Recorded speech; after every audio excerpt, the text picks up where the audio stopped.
तुम्हारी बहनिया तुम है मेरे भैया,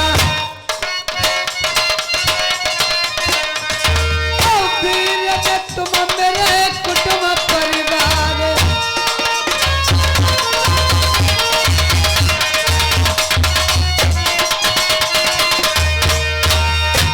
भैया माफिया दे दो अपनी बहना को, बहनिया आइया तुम।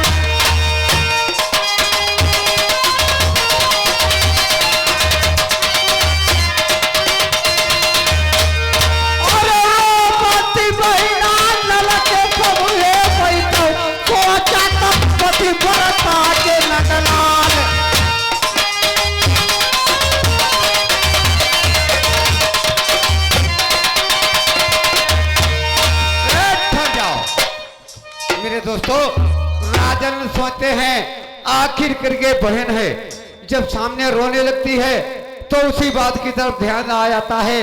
बहन भाई का रिश्ता ऐसा हुआ करता है दोस्तों, किसी बात की चिंता नहीं से मेरे साथ में गलती कर दी है।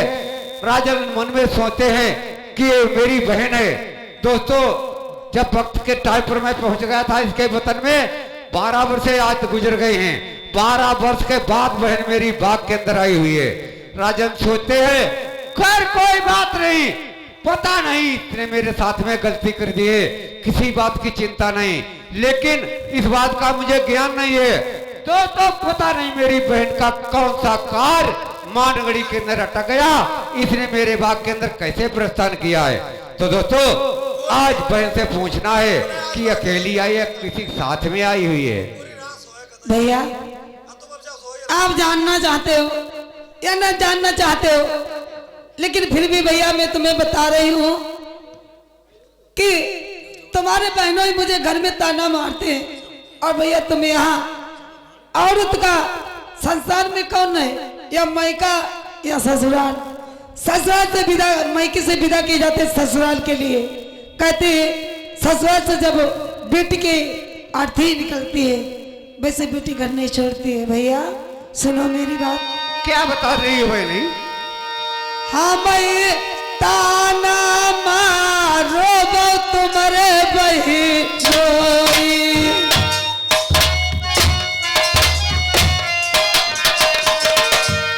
मुझसे कहा है। क्या कहा है बहन जी?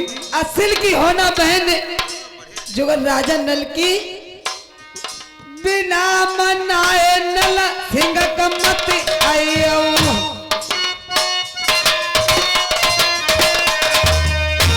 रानिया अपनिया कमैया जाए,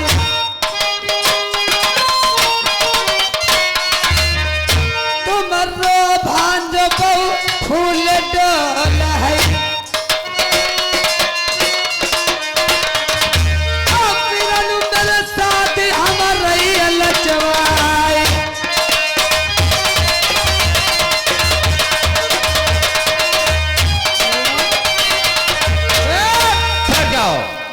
बहन जी।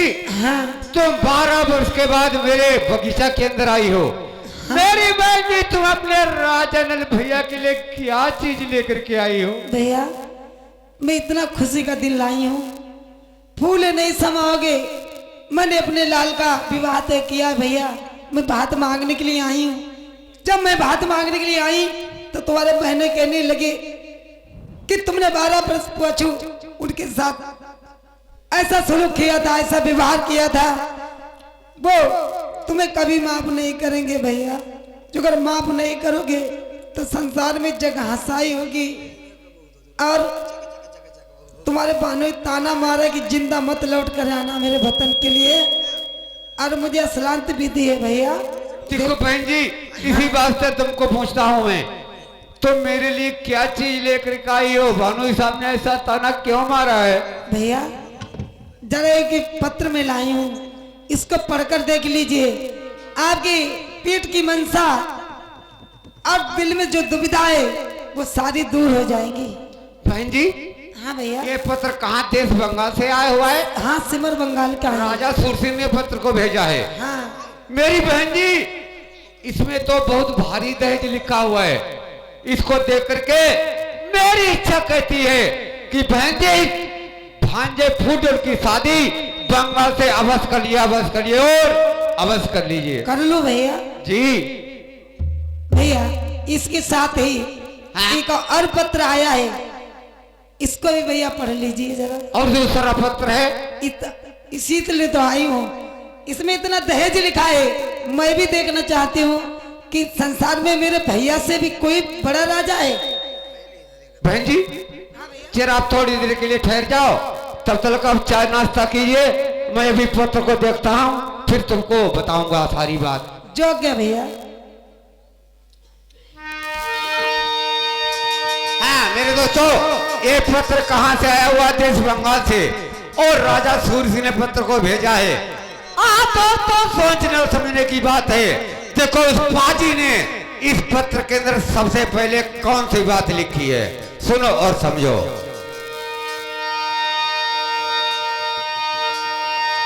अरे हिमा पहले ही काला लिखो है नला सिंह को,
जरा इधर मेरी बात सुनो। क्या भैया? ये तो मेरे लिए न्योता लेकर के आई हो। क्यों भैया? इसमें बहन जी तुम 12 वर्ष के बाद मेरे पत्र के अंदर आई हो और तुम यहाँ पर आप राजा नल का काल लेकर के आई हो। ये पत्रों की है और हमें सीधे मानगढ़ की रास्ता फौरन पकड़ लीजिए। उठाओ पत्र को, यहां से निकलिए, बाप से बाहर हो जाओ। आज तो 12 वर्ष के बाद आई हो, ये राजन के तुम न्योता लेकर के आई हो, मेरा काल लेकर के आई हो, जल्दी मेरे बगीचे से बाहर हो जाओ। भैया एक बात आपसे कहना चाहती हूँ, कह सकते हो? क्या कहना चाहती हो? फौरन कहो। सुनो भैया, आप सबसे बड़े तेगादारी संसार में माने गए हो, लेकिन आप एक बात भूल रहे हो। इस चिट्ठी में नाम दिया गया है सारे संसार में कि ऐसा कोई राजा होगा जो विवाह कर सकता है। जो अगर विवाह ना हुआ तो वो राजा की कन्या कुंवारी ही बैठी रहेगी जिंदगी भर। अब भैया आप भूले हो, मैं नहीं भूली, सुनी मेरे बात को। भैया तुम्हारे तेगा मैया तार दे पूजे,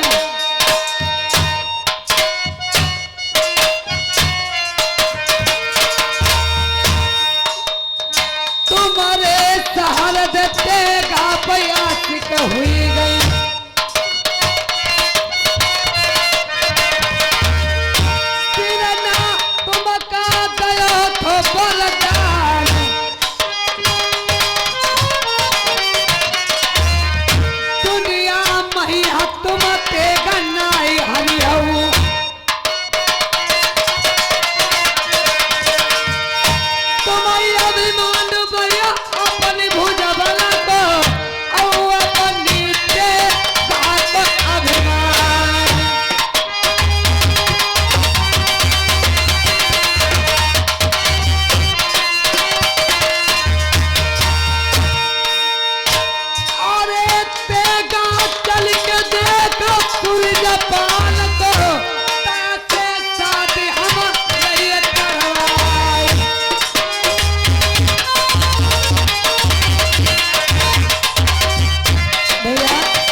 घूम आए, लेकिन किसी ने शादी नहीं तय की। और तब जाके क्रोध में आके भैया मैंने शादी तय की। इसीलिए भैया पेग लड़ाई मेरे बिलन लड़ी डरी हूँ।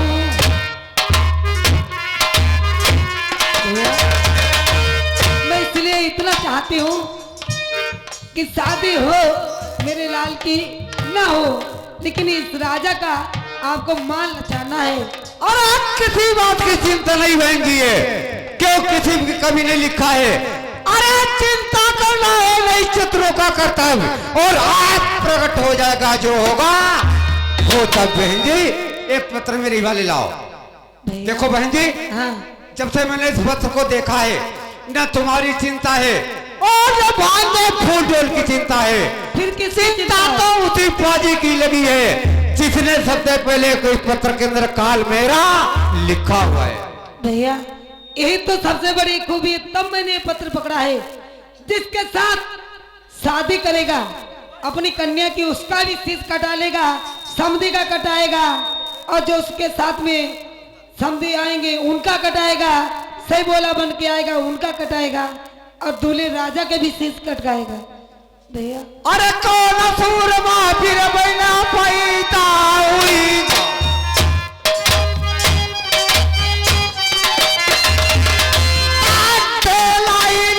छत्री की तलवार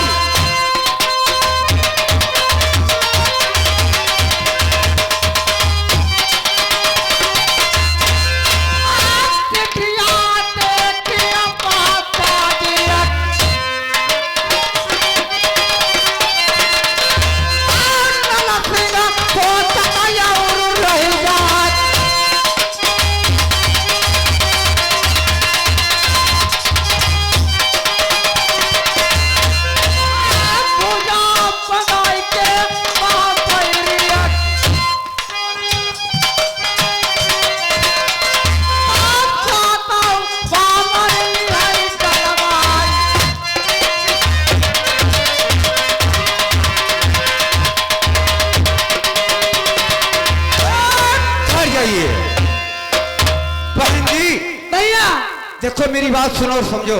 कहो जिस टाइम से मैंने पत्र को देखा है, हाँ। उसी पाजी की चिंता लगी है जिसने इस पत्र के अंदर सबसे पहले काल मेरा लिखा हुआ है। कोई तो बात भैया, इसीलिए और मैंने शादी तय की, परंतु मैं शादी ऐसे नहीं तय करती। देखो बहन जी, इस बात का मैंने वादा किया है, आपसे कसम खाई है कि शादी बंगाल से अपने भाग्य फूल डोल की अवश्य कर लूंगा, अवश्य कर लूंगा और अवश्य कर लूंगा।